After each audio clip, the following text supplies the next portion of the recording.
This week's videos are brought to you from our newest sponsor, Fayette Car Clinic, located down the hill from Rivers. Come to them for any of your car needs. Thanks, Fayette Car Clinic.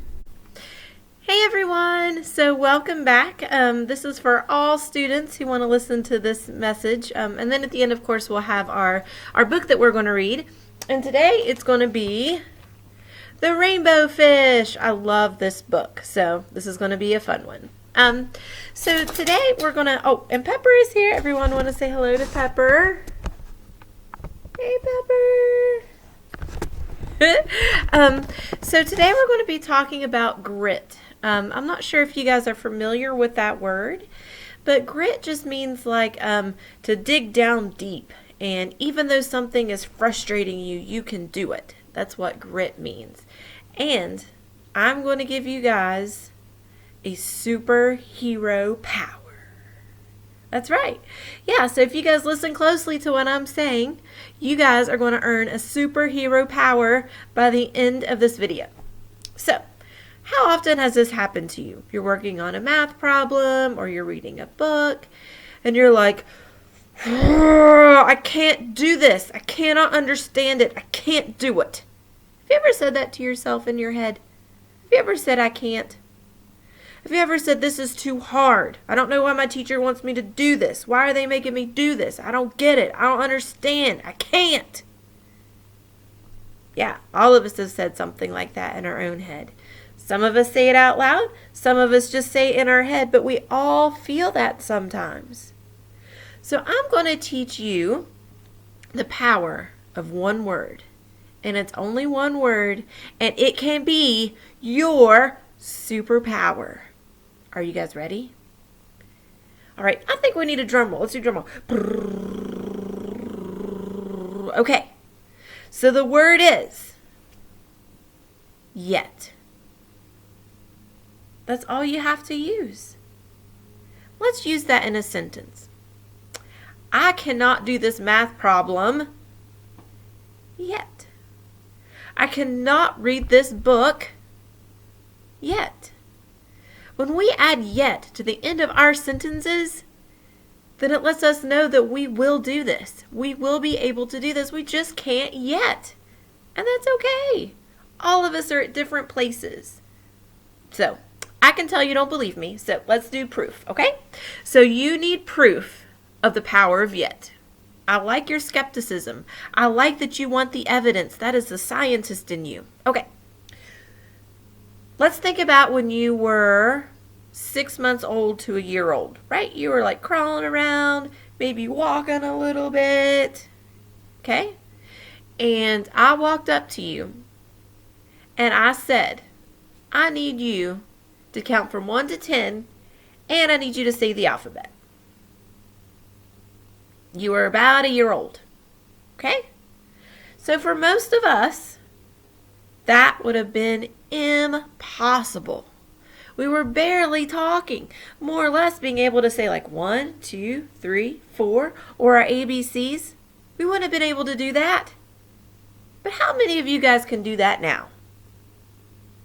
Raise your hand if you can say your numbers 1 to 10 and the alphabet. Awesome. So if you're able to do that now, but couldn't do that when you were just a few years ago, and some of you older ones many years ago, but you still weren't able to do it yet. Our brains are still developing. My brain is still learning things. So I haven't been able to work my puzzle I'm working on yet. I am working on Spanish. Do I know it? Not yet. But I will, and you will do that math problem, and you will read that book, and you will learn those vocabulary words and those spelling words and do that science project. You just have to have the superpower of yet. All right, guys, are you ready for a book? Here we go. All right, friends, we are back, and we're going to be reading The Rainbow Fish. You guys ready?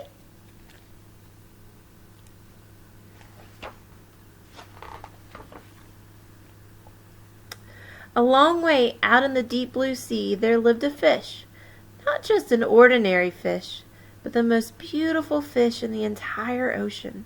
His scales were every shade of blue and green and purple, with sparkling silver scales among them.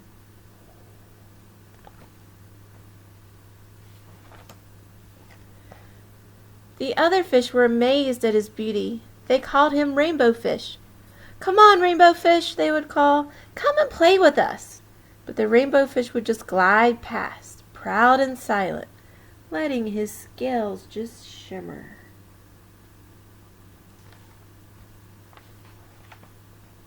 One day, a little blue fish followed after him. "Rainbow Fish," he called, "wait for me.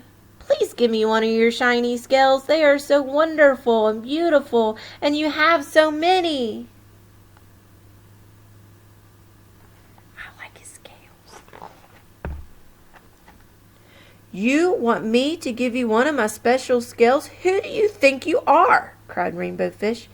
"Get away from me." Shocked, the little blue fish swam away. He was so upset. He told all of his friends what happened. From then on, no one had anything to do with Rainbow Fish. They turned away when he swam by.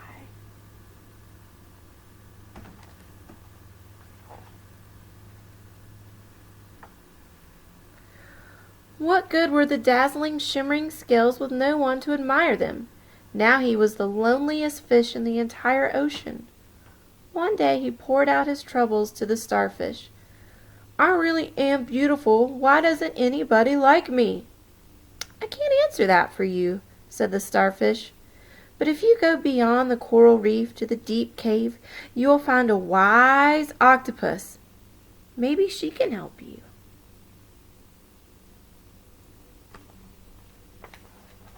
Ooh, look at the octopus. The Rainbow Fish found the cave. It was very dark inside, and he couldn't see anything. Then suddenly 2 eyes caught him in their glare, and an octopus emerged from the darkness.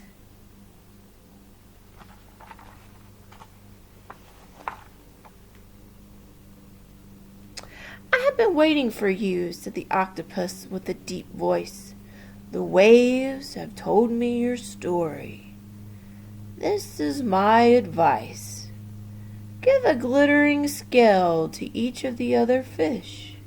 You will no longer be the most beautiful fish in the sea, but you will discover how happy you can be."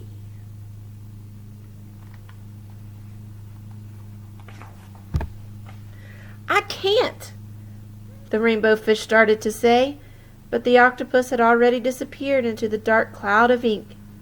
"Give away my scales, my beautiful shining scales? Never! How could I ever be happy without them?" Suddenly he felt the light touch of a fin. The little blue fish was back. "Rainbow Fish, please don't be angry. I just want one little scale." The Rainbow Fish wavered. Only one very, very small shimmery scale, he thought. Well, maybe I wouldn't miss just one.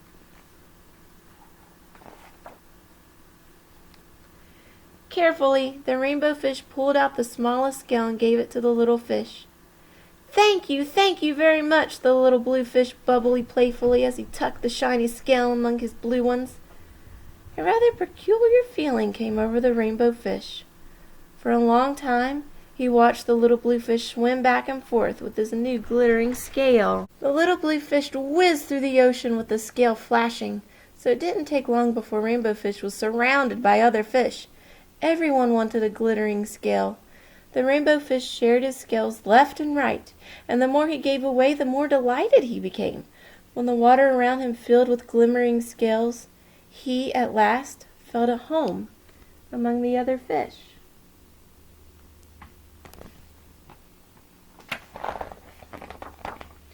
Finally, the Rainbow Fish had only one shimmering scale left. His most prized possessions had been given away, yet he was very happy. "Come on, Rainbow Fish," they all called. "Come play with us." "Here I come," said Rainbow Fish, and happy as a splash, he swam off to join his friends.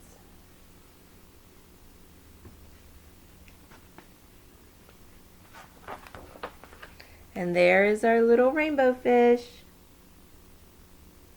Do you see his little scale? Awesome. All right, guys. Well, thanks for joining me today. And we'll talk soon. Bye, guys.